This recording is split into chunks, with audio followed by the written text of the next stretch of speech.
Hi and welcome to this week's episode of the Guest List podcast. I'm your host, Steve Guest. For those of you who haven't listened to any previous episodes of the Guest List podcast, this was born out of my book, Top Biller, The Life of a Recruiter. And I was getting inundated with questions, queries, scenarios, messages that I couldn't really answer all. So decided what better platform than to create a podcast, get some far more interesting guests who offer a great deal more value onto the program and onto the show. And it gives me an opportunity to quiz them and hopefully answer all the questions. So today's guest is no different. I'm really excited to have a chat with today's special guest. So I'm going to go straight into the bio as I normally do. A passionate recruitment voice. She's been in the recruitment industry since 1998, where she commenced her career in white-collar engineering and became top biller in a national company for 3 years. That followed by a year in media and advertising recruitment before moving into the rec-to-rec world in 2002. As founder of Qui R2R in 2005, today's guest wanted to reverse the model and offer a unique covert candidate-led career search to fellow recruitment professionals. Also the host of globally listened to the Recruiters Recruitment podcast, which has a new thought leadership guest every week from across the recruitment globe. An avid voice on D&I, mental health and well-being. Today's guest is Lysha Holmes. Wow, thank you for that intro. Welcome along. Steve, I'm so honoured to be on this. I'm a huge fan of your podcast. I think I've listened to every single episode. So this Thank you.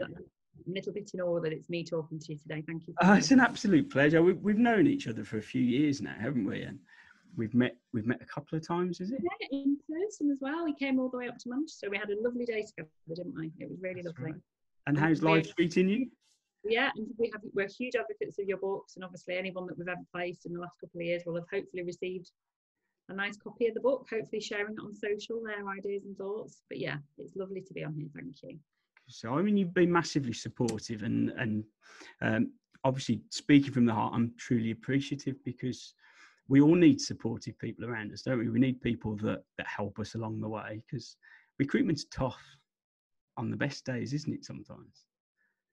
It certainly is. We need medals, that's for sure. No, but I mean, look, at the end of the day, you're here to spread goodwill through you, whether it's through the books that you've written, or whether it's through your podcast, whether it's through your social media, through your amazing Facebook group, and obviously now through the REC as well. I am a huge fan of anyone that is here to advocate best practice in recruitment. Full stop. There's enough room for positivity everywhere. Thank you for that. Biggest question.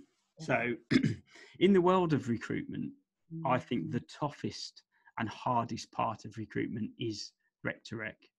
Now, you've seen both sides. So you started off as a recruitment consultant and then moved across to rec-to-rec. So you must have known what you were getting in for. No, it was by accident, as all recruiters. I was actually doing media. You said it very correctly in my bio. I was obviously 3 years in engineering. I'd gone to an amazing recruitment company called, it was Farrow Jones at the time, now the Aspire Network. Yeah. And then it went on for media. And I decided to set up a totally cold desk in Manchester that actually had no relationships within the advertising world. Mm-hmm. And anyone that's listening that's ever done anything within PR, marketing, agency, it's a very closed book.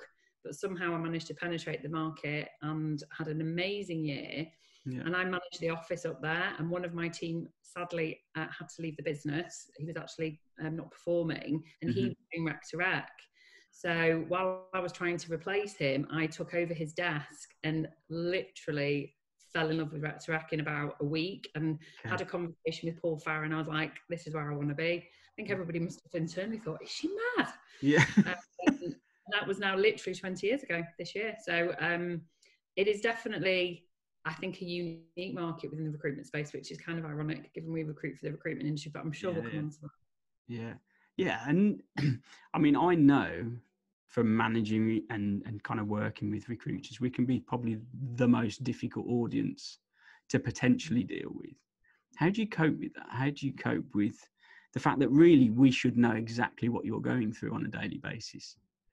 In theory, yeah. I think it's all about how you approach it. As far as I'm concerned, for that reason alone, a good rec-to-rec should be as transparent and as collaborative with their clients as you possibly can be, because you shouldn't have to. However, the biggest irony is that recruitment leaders are often the hardest people to recruit for, because you are naturally salesy. You want to sell all the time.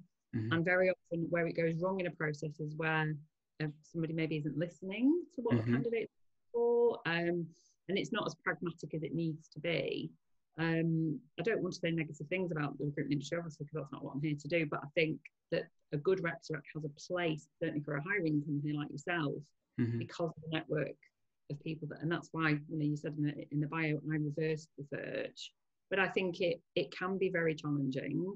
Mm-hmm. And very often you hear horror stories, the worst kind, of actual rec to rec, so we're not doing it properly. So as with anything, it's about us educating each other and just doing things properly, doing things with true integrity, and creating valuable partnerships. It's what we should all be doing with every industry, not just rec to rec. But yeah, it can often be the case that it's the hardest sector to recruit for.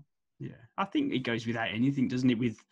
If you're open, honest, you do things with integrity and the right ethics and the right morals, then you should get that back to be able to facilitate a perfect process. Appreciate that doesn't always happen, but no, because we're dealing with human beings ultimately, and I think it's, there is a prescribed formula of what's successful in your business, but that might not be the case for ABC down the road. So I think where you can have a real value as a rec to rec is understanding the process that is needed to attract the best talent, but also for your client to ensure that they're filtering out those that won't fit culturally and from a values perspective, but also from a skill set. It's, we're not just here to plonk a candidate in an interview, any of us.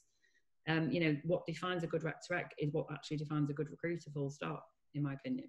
Exactly that. And a lot of the focus on the Guest List podcast, the actual initial start of setting the podcast up, was to add value to high performers, people that are genuinely motivated to do well, be better, empower, motivate, all those great kind of words. The fact that you're dealing with recruiters and salespeople on a daily basis, what do you feel separates perhaps those high performers from others? Okay, so I have had a very privileged position over the years to have interviewed and placed some of the top performers in our industry, and I think a lot of it is down to behaviours.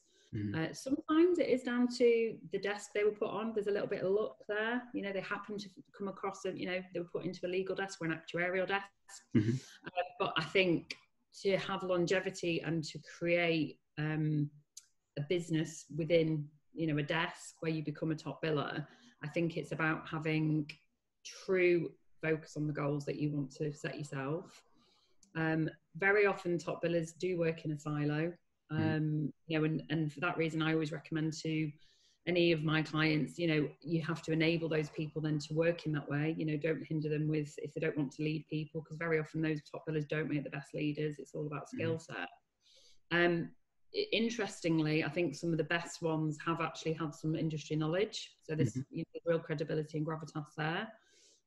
But the fact is, and this is going to make a lot of people who think there's an easy way to the money, is they work just harder and longer than anybody else. It's the truth.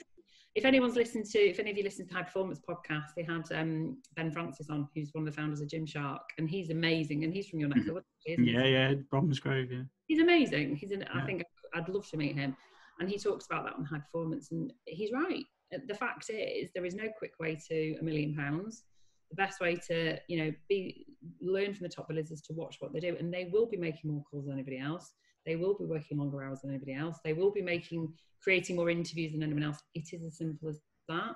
So add on top of that, commerciality, definitely. Being innovative, definitely. They will probably be finding different ways to attract their talent pool and to create new business relationships.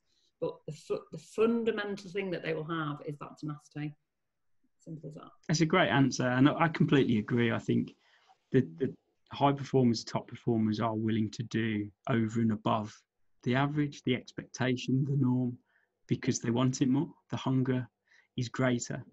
And I think a lot of the time these days, we're always looking for a quick fix or that quick answer, shortcut. we want a shortcut. We want a shortcut. We think we can just share a few LinkedIn messages. I mean, I was top biller it was called Prime Time at the time, and there were about 500 consultants. This is in a world before social media, before internet. And why was I the top biller? Because to quote the chief exec at the time, he said, "You seem braver than anyone else just to pick up the phone." Yeah. Pick up the phone. Just do it. Just make it happen. So I don't think it's rocket science. I still don't think our job is rocket science. I think it's about reading situations, being intuitive, but ultimately, and I'm not saying, and I know we're going to come on to this, I am not talking about burning yourself out. And I've been in the sector 24 years. I've never burnt out because I will always take that time in the day, even if it's a break at lunch. I'm not talking about burning yourself out. I'm talking about in the time that you're working, quality approach, but working really smart and really hard. That's so true, isn't it? I mean, I'm a hard worker. I try and fit in copious amounts every day. And when I was leading the team, I had 19 staff at one point, but I always made a point of walking into town to get my lunch and drink. And it was always a walk because I wanted fresh air. I wanted a break. I wanted to stand up. I wanted to exercise. And whilst I'm definitely in the zone when I'm in the room, I think every day you need that step away, don't you? When I was top biller, I would go for a lunch hour every day in Birmingham, walk down Cornwall Row, and people in the office would be like looking at me, and I'd say, "Well, think about, I'm so much more productive when I get back. I've had a break, I've had some food, I've nourished my body, I've paused my mind." I might have even, this is how old school I was, I would actually walk around, because I was doing engineering, and if I saw a service engineer's car, I'd go up and get a business card. But I did, and guess what? Guess who'd walk in my door? That's so that would happen. But again, it's the willingness to do it, isn't it? I just didn't think about it. What's the worst that can happen, guys? Yeah. Just throw your in the bin. Yeah. So, but yeah, going back to your point, and I think it's really important, and I think there's a real risk with the world that we live in, especially with so many companies having hybrid and a lot of companies working remotely, that the tendency to thinking what we're saying is that, oh God, if I put in 16 hours every day, no, that's not what we're saying here. No. You still need to make time to exercise, to pause in the day. You know, I'll do that in the day, and I'll literally stick on a podcast. It might be yours, might be very, you know, probably mine, but probably not. Probably Diary of CEO or Fern Cotton, you know, Katie Piper. It doesn't matter. I listen to loads of podcasts, but just pausing and actually just thinking and just, you know, going back to, you know, what you need to do, and then you come back so refreshed and so much more productive for the rest of the day. It really works. It does. It's the management of, isn't it? Because you could be productive in 8 and sit at your desk for 16, but a lot of it you're staring at a screen, flicking through a social media timeline, and actually not achieving much. But by the letter of employment, yes, I've been at work for 70 hours this week, but I've only worked for 30. People don't realise. Get out the door. You can do that, and probably bill in a high market like this, as we record this, you could probably make a very nice living. We're talking about achieving top biller status. You're not going to do that by being present. No. So if we flip the question, so in the role that you're in, you get to see high performers, you get to talk to top billing consultants, the type of consultants that businesses are crying out for and they want in their teams. What is it that makes a fantastic high-performing employer at the moment that are attracting the right staff? Where do they stand in terms of the levels? They are receptive to the market. So they're open-minded to who is available. They're not fixated on, well, we've always done it this way, so that's the sort of person we need to bring in again. And I think that's by listening to the consultant, i.e. myself, or whichever rep they're working with, hopefully. They have understood what makes their business successful, the people that make their business successful. So they understand the key behaviours that work maybe in their markets, because there are nuances in different markets. We all know that. You know, what might work in construction is probably not going to work in financial services in terms of behaviours or background, but it's understanding what that looks like. Streamlining a process. I'm not saying we'll throw the book at the window in terms of, you know, stage 1, stage 2, stage 3, but understanding what the market needs you to do. So if you can get all your decision makers in one place at one time, do that rather than dragging it out over 3-4 weeks. But I would say the most common thing is that they understand that it's a very candidate short market, because the chances are most employers are recruitment employees are in a candidate job market themselves, so they understand the notion of that. So they are responsive to what the candidate needs. Now, I'm not saying that it's reversed and it's all about what the candidate wants. You still have to ensure that you're going to get value from that potential recruiter that you're interviewing. I'm just going to assume that the best companies are aware of, well-being and are doing things in terms of diversity and inclusion, but I'm sure we'll come into that as well. Commission, this is still something that gets talked about. We share infographics on LinkedIn, and we still get, we're not doing that, we're doing this. Making sure that whatever you're remunerating your consultants with who are in a client-facing role, whether that's account management, delivery, client services, or a full 360 role, you are rewarding them accordingly based on the value that they bring to your business. But ultimately, I think it's knowing deep down what your culture is and what you're trying to achieve. And I think that you can't start that without understanding from a senior leadership perspective where you're actually going. I do think actually things like mission statement and having values, without understanding what that actually looks like, you can't cascade down in terms of the process or in terms of the people you're attracting. And actually something that I think often gets missed, and it's something that is going to become the biggest headache for recruitment firms, whether it's now or in the next 5 years, is the retention of your best talent. Because if you're not thinking about that now, and what's that got to do with what we're talking about? Actually, it's everything. Because most of my candidates, what they want to know is what are they doing to retain their best talent? Because if you're not looking after the people you've got, then it's just going to be a revolving door, and that's not attractive to most people. So it's crazy. I've had this discussion before when I was previously employed, in the fact that you can have the top performers, the high billers, the ones that sit in the corner and all they do is graft all day, and they might not even put their head up and say hello to their colleagues and things. But the problem is quite often they get forgotten. Oh, it's okay for John. He just sits over there. He's our highest performer and he just gets on with it. We never hear from him. He doesn't cause us any problems. But you also forget to empower, motivate. What are they looking for next? Because we're working with the underperformers over here, or the people that perhaps haven't quite done what they need. And therefore you spend all your time with the people that perhaps aren't even going to last 6 months, never mind 12. Absolutely. And, it's involving those people. I love it in an interview process where the person that I'm dealing with, usually a business owner, will say, I'm going to bring in, Joe, Sarah and David. They're our top performers. It's not an interview. It just means your candidate, Sarah, can speak to them and ask them any questions. And I'm like, amazing. Don't need to prep anything. It's because at the end of the day, that they are either going to corroborate what the MD's been saying through the process, or they're going to throw it out the water. So it's really safe. It's a great way to empower the people that are in your business already, and it just makes them feel valued, that you actually care about what they think. And it's really easy to do. Anybody can do that. You just put my previous employer Fast Track. So I used to bring a potential consultant back in for a second, but I'd always say it's for you to meet the team. So I'll send them in. You can ask them what the darkest days look like, what the great days look like, all the problems. Am I just telling you or selling you a story? You can question whether I'm a decent leader or manager. Do I do everything I say I'm going to do? And I've got Tom in the office next door to me, and he worked with me at Fast Track. And he only shared with me probably about, I don't know, a year or so ago. I pulled him back in for a second. He got no recruitment experience, but I'd sent in about 9 of my staff, like 3 groups of 3.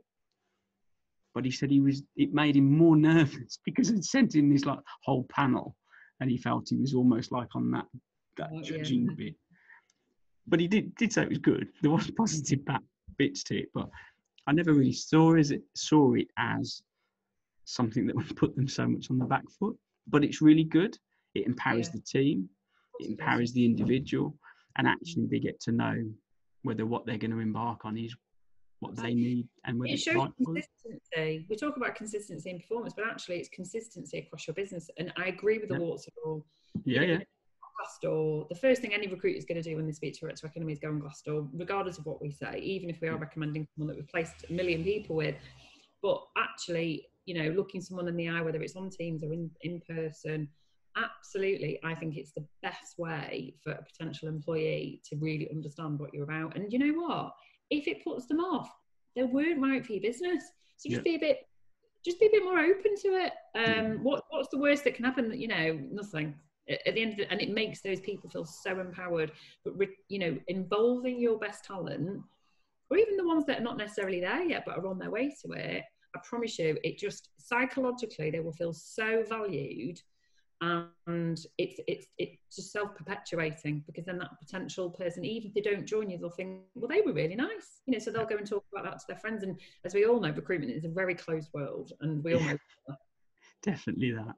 And we've touched on this a couple of times now, mental health and well-being. Yes. In recruitment, it's a really important subject. And I think it's one, certainly in our industry, that's probably been neglected for way too long and only really come to the forefront over the last few years.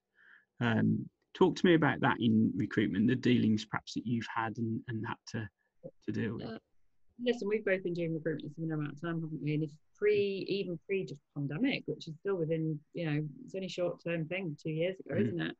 If you talked about having mental health challenges, you instantly were discriminated against. It is as simple as that. I'm being really blunt. I'm not, you know, not being disingenuous about any one particular person. That is the cold fact. If you said you needed to go and see a counsellor for anxiety, or you were suffering with PTSD from something that happened in your past, you can just physically imagine the response you'd have got. And that's what COVID totally transformed the perception, not just in recruitment, but we'll keep it recruitment focused. And when I became aware of Rhonda D'Ambrosia with the mental health and recruitment movement, I was absolutely flabbergasted. There wasn't actually already something like this. And of course, now, fast forward 2 years, with, you know, so many companies joining the pledge and it now being talked about as the norm, it's transformed how it's perceived, because the fact is we all have mental health as we all have physical health. It's how we cope with it. I still think there is a huge stigma attached to it though. And that's just the cold reality. So I think we've got to still talk about it. We've got to still challenge it. We've got to normalise it. And the fact is, it's really important that we do that, because our job is really stressful. It's emotionally stressful. I wouldn't say our job is physically demanding, although we've talked earlier on about you could work all the hours for things, but I think our job is, the people that I've seen leave the industry over, you know, the career that I've had, because of, you know, mental health challenges as opposed to, you know, something else. It's because they didn't get the support, they didn't openly talk about it, and they felt degraded by having something that ultimately they needed support with, they couldn't manage themselves. So I think we need to normalise it, because the fact is there are solutions, there are support systems, there are ways to signpost. We're all capable of doing that, whether it's, you know, through doing mental health first aid courses or employing somebody to become that go-to person, because actually it isn't going anywhere. The stark reality is this, and this is quite personal, but what I'm about to share. You're a parent, I'm a parent, my daughters are teenagers. Let me tell you, there has been a pandemic of a different kind in the teenage demographic. So Generation Alpha, which is the next generation coming through, the level of mental health challenges that they have gone through because of the pandemic will far outstretch anything that any previous generation has gone through. And if you as an employer listening to this aren't getting yourself robust now in terms of how you're going to support that generation, then you are not going to, first of all, attract them, and you're not going to retain them, and we're just going to leave them to rot and ruin. So I think we need to transform how we perceive people who are open enough to talk about it, because I think people still hide it. I think that's the reality, and that shouldn't be the case. I think they do, don't they? I think back, and it could be even as simple as you wake up and you're feeling a bit down on yourself, and you're walking into work thinking, I don't even want to make that first call. Certainly in recruitment, I've been there, but you wouldn't dare say to your manager or go up and say, I can't get going today, I need some help, I'm feeling a bit low. As simple as that, you'd never have a place to kind of go to. Now, not to the levels of Rhonda, who is brilliant. The free Facebook group, which you mentioned right at the start of the podcast, that was originally set up on the back of most recruiters on furlough, sat at home, working on their own, if they were working at all, feeling insecure, feeling worried, feeling as if they don't know what's around the corner. And I felt if we could create a group or a place where people could come and have a rant, have a moan, have a cry, pat themselves on the back, celebrate a win, collaborate, discuss what was going on and where they perhaps needed some support, because I personally felt in the dealings I was having that was lacking. And I think what it did was the pandemic and COVID and lockdown highlighted how much the industry was lacking. Yeah, given we're a human industry, humans placing humans, we seem to lack humanity, and I think that's really obvious. And I'd like to use a word here that I think your group created a safe space, and I think the word safe is actually the reason why, you know, whether you think you've got people in your business that need support or not, actually the irony is the reason I got so involved with mental health and recruitment is because I was hearing it from leaders. It was actually the business owners themselves, because this was the first time for a lot of them that they'd gone through any economic downturn. But we were going through a global pandemic. This was like, it was unlike even the recession of 2009. It was unlike anything we'd gone through before.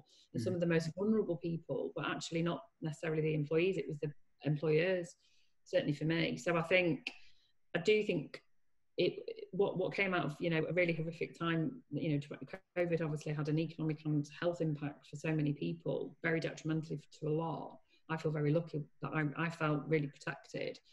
But actually what it has done is it created a tsunami of change for mental health and well-being. And then think about the amazing effect that it's had on us talking openly about things like, you know, I don't know if this was something you're going to come on to, but, you know, menopause in the workplace, periods in the workplace, you know, supporting working parents in the workplace. This has all still been happening 20 years ago, but we just didn't talk about it. And so create, you know, a disability in the workplace, neurodiversity in the workplace, you know, all these things that you can you imagine even having these conversations 5 years ago in recruitment? No. And now we're talking about it totally normally. It's on LinkedIn every single day, and I applaud everybody that has stuck their neck out, yourself included, myself included, to go, we just need to normalise it. Because we're humans. Bring it up to date. Stop being so archaic in the processes and the setups, and you kind of got to move with the times and understand that it's a tough old world out there.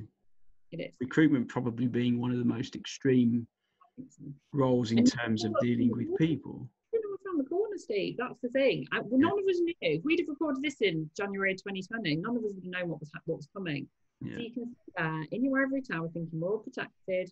We've got red brick university graduates working for us. They're all going to be amazing. And you just don't know what's around the corner. You don't know what's going to happen in their personal lives. I don't know if I'm allowed to swear, but you can bleep me. Shit happens every day. You're allowed to swear. I've got grown up, so just checking. So, I mean, in your kind of way forward, obviously things happen to us. They send us on a journey. It might not be necessarily the direction we're heading. What do you feel within your path? Has there been something that's dramatically kind of changed your direction? Has it just been a kind of follow of or a sequence, or what's directed you or not? Has there been a huge failure in your life where it's happened and it's steered you in a different direction? Loads. I mean, how long have we got for this podcast? I could go through my whole life story. I'll keep it on a professional level. I think I have, like a lot of people who've been in recruitment for a long time, I did fall into the sector. I think it's becoming less so like that now, but I think my biggest failure was in the recession of 2009. I was so clueless about what was about to happen. I was not prepared for it. So when it actually started to hit the rec-to-rec industry, which would have been January 2009, I spent about 3 months reeling from the fact that nobody was recruiting recruiters. And I was getting all these redundant recruiters because, of course, there was no furlough, there was no support. It was just a case of absolute carnage. It was absolute carnage. And so I look back now on that year, and I was singularly placing into professional services, which crashed and burned. That included property, included accountancy and finance, commerce industry. Basically, all the white collar sectors were wiped off. They didn't recover for about 9 months in terms of hiring again. And I realised that even though I was not a sector specialist within rec-to-rec, I was. So I think it made me realise I was naive. And I ensured that now, you know, fast forward, we've got relationships across every single market, every single sector to ensure that, and, you know, we always say, how recession proof are you? How COVID proof are you? Not that we ever thought we'd have to ask that. So I think from a professional point of view, that was probably my biggest failure, that I was not prepared. I was naive. You know, I'd not long just come back from my second maternity leave, and I was just in this little bubble. I was making 4 or 5 placements a month, happy days, on 3 days a week. Yeah, it was. That's what the market was like pre-recession. So, you know, it's gone back to that now, which is great. The other thing that I think that period taught me was that I'd never really learned to say no to things in terms of clients, and I think I was naive at building the business back up. But all these things as we all do, you learn your best sort of way forward going from there. From a personal point of view, I think I've always sort of been led, but only as I've got older. So I think my pivotal moment was definitely choosing sobriety, because it gave me, it's given me clarity of thought. It's given me a creative part of my brain that I never thought I had, but I know that's probably another podcast in there somewhere. But I think for anyone, well, I think the thing is we've all had to face challenges that we probably never would have predicted or forecast over the last 2.5 years. And if you haven't learned anything, it's that don't plan so far ahead. I never ask anybody what their plan is beyond 2 years now, because anything beyond 2 years is just ridiculous. But at the same time, you know, understanding that people have drivers and have motivators, and I have mine too. So I think it's just about being true to yourself, really. But yeah, I think for me, that's probably, you know, I still get it wrong occasionally. I might miss out on a match on a candidate and they go directly. Occasionally it happens. Yeah. But that's just recruitment, isn't it? That is the joys of recruitment. Oh, yeah. So for you as well, I mean, we all look to spend our time with people that motivate, empower. Who would you say are perhaps your closest circle? These can be people on YouTube, podcast hosts. They could be people around you that you spend your day-to-days with. Well, the first person has to be Shannon Rowlands, who works with me in the Northwest Market. She lives over in Leeds, but we share the Northwest Market, and then she does Yorkshire. And she's just done 5 years with Qui Recruitment, actually. She is the oldest 27-year-old you'll ever meet. She's been here before, there's no question. Anyone that knows her will absolutely be nodding away. She's very, very wise beyond her years. And she is truly one of my greatest friends in life. She's just very unneedy. But what I like about Shannon is that she's more paranoid than me in terms of the process. She's meticulous attention to detail. Yeah. And we work remotely now. We don't actually physically work together. We try and get together once a week, but it doesn't really happen. And the irony is we then ignore each other all day on the phone. So she's just fun. She's just fun to be around. So I have to mention Shannon, because there is a lesson in there that, you know, age is just a number. And for anyone that's listening to this, it's maybe more of my generation. You can learn so much from people that are coming through the next generations. You learn a lot around. There's no way you're going to know everything about social media. And that does actually lead me on. I'm really inspired by my daughters, as much as I don't want them to hear this, because I don't want them to get inflated egos, but they are so fearless, and they teach me so much around YouTube. You know, I'll sit there and be forced to watch. I'm sure you do with kids, but you sit there and watch these people on YouTube who have created millions and millions of followers, and they're talking about, you know, feminist issues. They've taught me about understanding pronouns, what gender and sexuality actually means, about what true inclusivity means, and they genuinely pull me up on it all the time. And the key word there is language. Actually, it's about the language that we use, which for a recruiter, don't assume that that's something you're dismissing. We use language. That's all we do. All we do is communicate with language. So, podcast wise, I wasn't blowing smoke at you. I do love your podcast. You need to do more. You need to get more guests on. Send Steve a message. Get on, guys. I just believe you are what you eat, and that includes sort of information and what you read and what you listen. And I do have a bit of an eclectic sort of podcast collection. Stephen Bartlett, Diary of a CEO, although between you and me, I don't really like his American version. I think it's I don't think he's challenging people in the same way he was when he was doing it here. It's kind of like just pandering to them a bit. I love the High Performance podcast. Damien came on my show a couple of years ago, which was just amazing. But I love Fern Cotton, Happy Place. I think I mentioned her earlier on. And Mary Porter. Just I like to learn from other people, and I think there's I think I'd like to think most people that are listening to your podcast will also be listening outside of the industry. We can learn so much from other sectors and from other business leaders. And I get inspired by people on LinkedIn. I'll be honest with you, I'm a huge contributor. I know that I create a lot of content, but I also do love watching and listening to people that are happy to share, particularly personal content, because you learn so much more about them. People that are happy to put themselves out there and share things that you wouldn't necessarily have thought about. Go on. Yeah, and I can't not mention the Women Unleashed tribe, who, you know, we were accidentally brought together in March 2020, and there's now probably a stalwart 20 or so of us left, because at one point there was a ridiculous number of people, but we are truly a tribe that it's not a pod. If anyone thought that's what it was, it really isn't a pod. We genuinely all adore each other, and I think we epitomise for me what not just all women but all people should be doing, which is raising each other up. You don't raise each other up by pulling, you know, you're not going to get pulled down yourself if you raise other people up. It is a self-perpetuating thing, and I'm all about sharing anything that can help or motivate you, talk about motivation, to create the best practice in our industry. We're changing people's lives. That is what we do. And if we can all support one another, especially those like yourself and myself that have been doing it for a long time, there probably isn't anything we haven't seen or heard. So let's share our experiences. Yeah, I completely agree. And I think there's a whole education piece there, isn't there? And I think if you come from a place of gratitude and you're doing things for the right reasons and it's there to add value, I think you're starting in the right place. Yeah. And I mean, that's just a life lesson, isn't it? And anyone that thinks it's a hippie thing to practice gratitude, you don't need to be a hippie. Just think about every day before you go to sleep, what am I grateful for today? Now, it could be I made an amazing curry. It could be I made a fantastic placement. It could be I met the love of my life. It could be I went on a run and I managed to run further than before. Whatever it is, it could be that I just had a great coffee cup. Just practice gratitude, and I promise you will feel marginally better than you did before you thought it.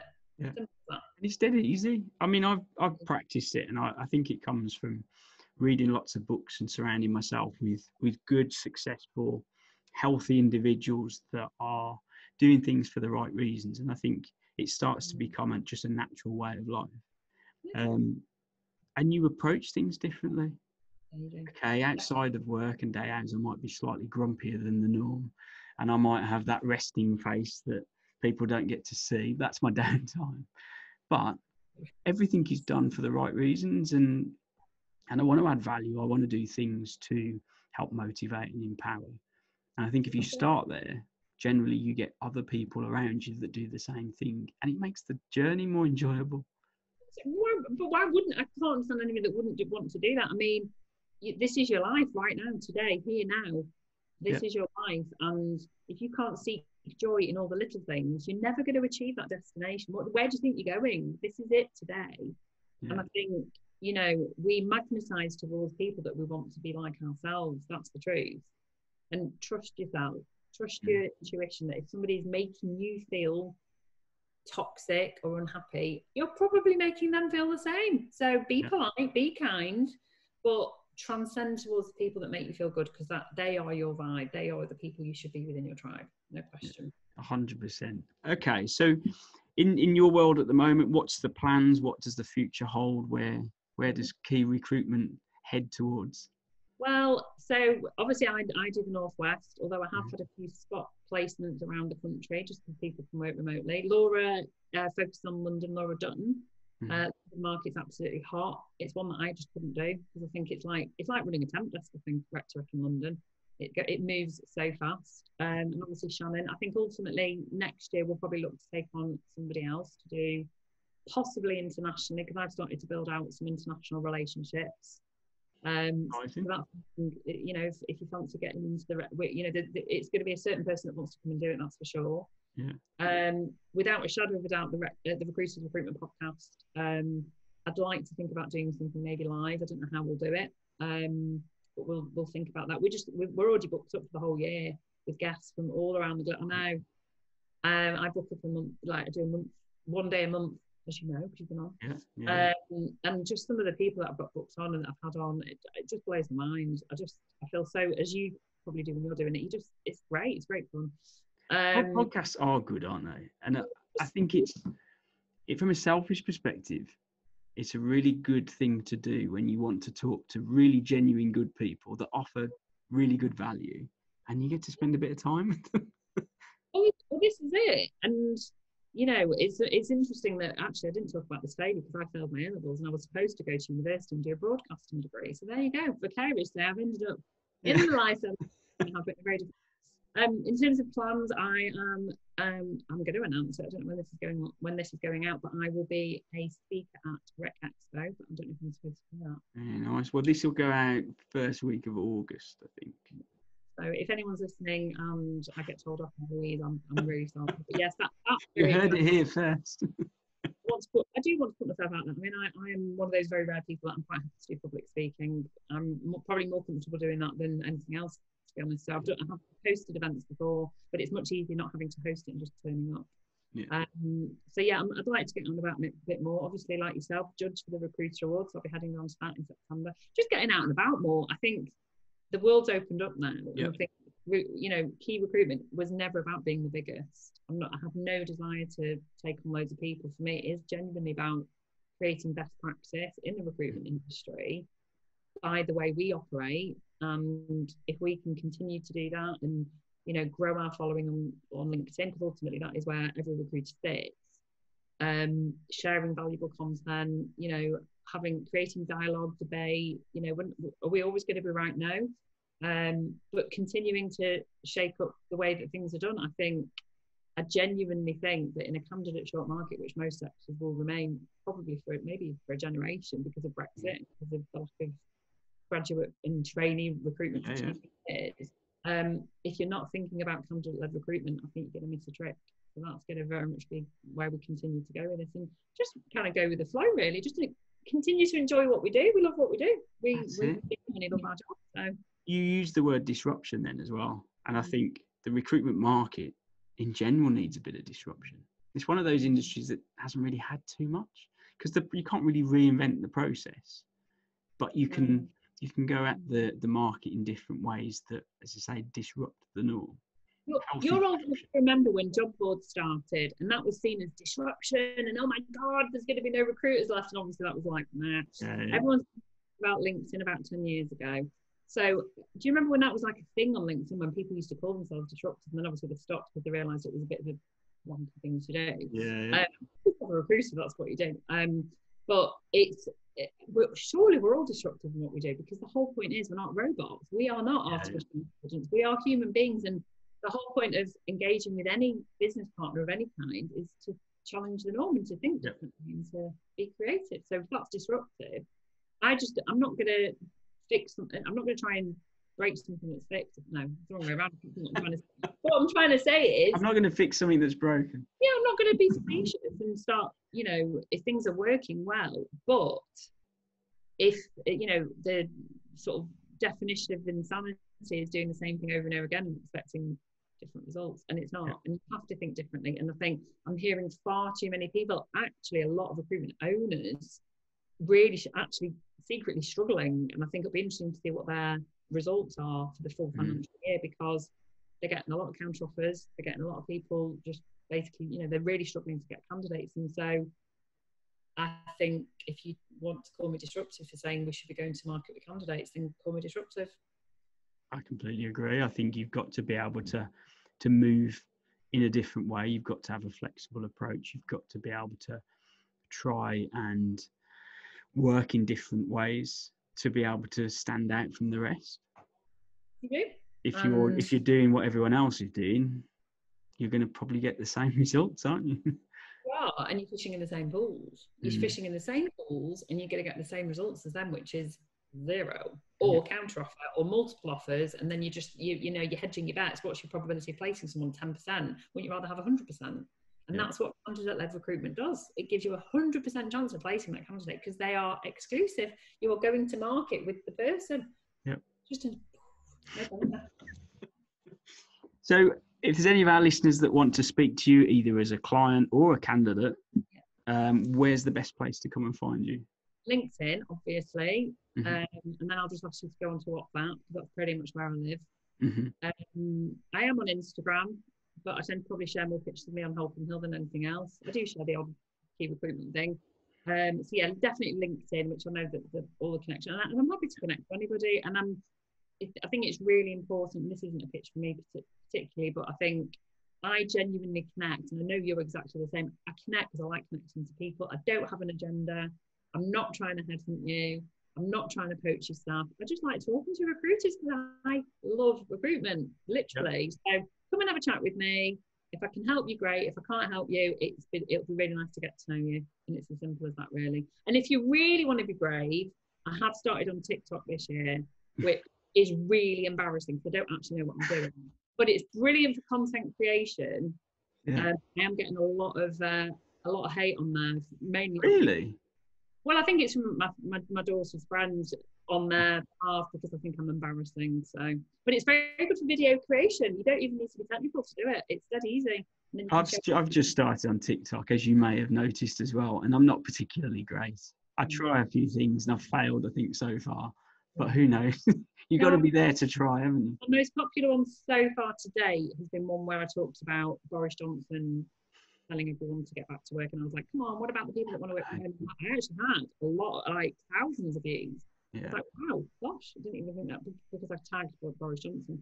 But it's hit and miss. But like anything, give it a go. What's the worst that can happen? Exactly. You can always delete it. Yeah, it's a bit of fun. That's all.